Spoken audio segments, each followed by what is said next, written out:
GPS izkiek, zati gure dauiena da garapen pertsonarako saioak.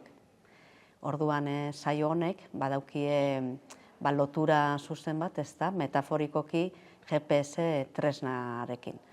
Orduan, GPS tresna erabiltzen dugu, ez da, gure egunerokotasunean, ero bidia aurkitzeko, ero gure duen lekura faten laguntzen duzkue.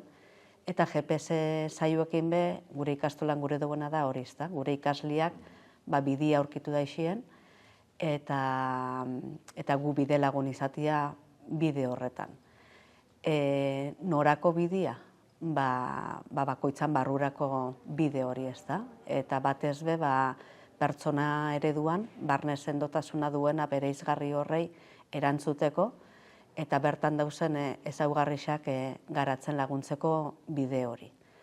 Orduan badie saio batzuk, astero, sistematikoki, normalian tutoriak, LH-en batez ere tutoriak izaten die, DBH-en gero zailtsugu izaten da, ze saio honek momentuz lantzen ditugu LH-ko 3. mailatik DBH-ko 4. mailara arte, poliki ekoizten ari gare eta proiektua beste etapetara zabaltzen ez da. Normalian komeni da, ero guretzako hobie da tutoriak ematia, eta bestela ezin den kasuetan badaukogu irakasle espezialista batzuk igual adituak dienak, ero arituak gehiago gai honetan, ez da, garapen pertsonaleko gaietan. Tutoriak ematen dauen kasuetan, laguntzen dauena da ikasliak beste begirada batetik ezautu, eta horretan laguntzia.